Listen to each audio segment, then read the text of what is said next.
Busta Groove 2 is an interesting specimen. It's one of the most valuable games on the PS1, and yet a series of minor issues keeps it from being true gaming nirvana. Busta Groove 2 was released in the year 2000 for the PS1 and was developed by Metro Graphics. It's a cross between a fighting and a music game, with more emphasis on the music portion. It brings together many different dance styles and puts them all together to make a game unlike any other. But is it a game that's worth your time? That's what we're gonna find out.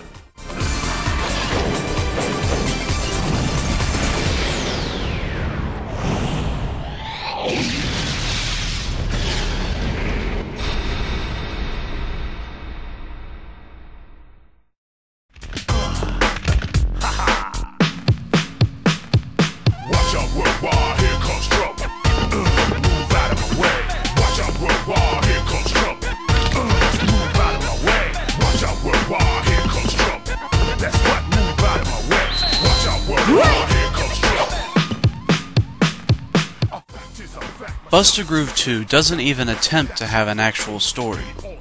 You'll dance your way through single-player mode arcade style. Dance especially well, and you'll move up brackets, which increases the difficulty slightly. At the start of a new game, you'll choose one of 10 characters, each representing a different dance style. Styles include zombie, capoeira, rollerblade dance, breakdance, disco, soul bump and grind, funkadelic, techno jazz, hip-hop, house dance, and even African dance. More characters can be unlocked, but their dance styles just mimic existing characters. Let's raise the roof. Hey, you're slamming. Yo, I'm DJ Mix Deadly in the house with DJ Dangerous. Time to kick the meeting, so keep a move on and bust a groove. You win matches by inputting the right buttons and having a higher score than your opponent at the end of a match. The buttons before the final beat can be input at any rate, as long as the fourth beat is input on time. The game helps you accomplish this by having a metronome-like flashing green bar. You can earn extra points by inputting the fourth beat at exactly the same point every time. And the game offers a practice mode to help you memorize the beats in each song.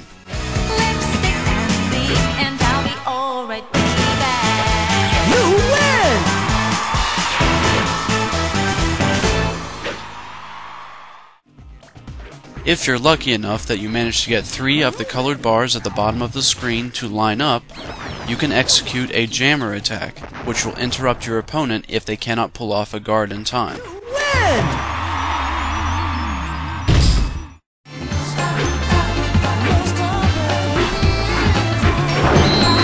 That's crazy!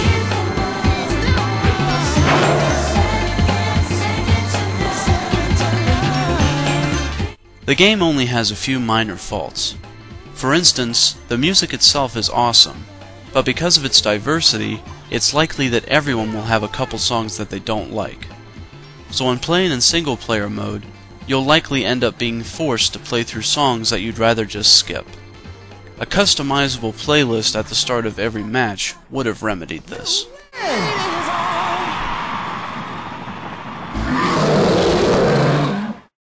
Also, the jammer attack system relies far too much on luck. You'll rarely get 3 bars to line up to execute an attack, and sometimes when you do, even then it still won't work. And if that's not bad enough, computer opponents seem to be able to use them at will. There's nothing worse than being hit with a jammer attack just before a solo and having to watch your opponent rack up the points. At least it's possible to defend against jammer attacks, but even that is a crapshoot. Overall, the game might actually have been better without the jammer attacks.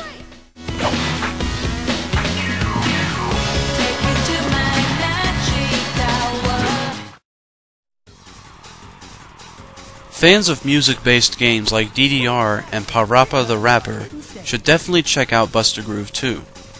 The game drips with personality and extra content. For instance, if you do well on a stage, then you'll get to do a quick solo dance called Fever Mode.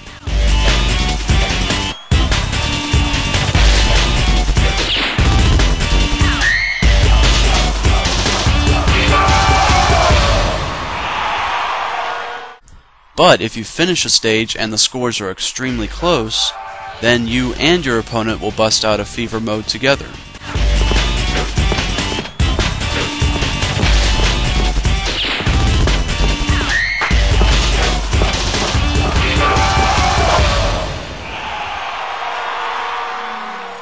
There are many other extras that I won't spoil for you.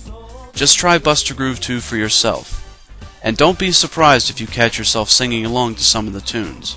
They're that good.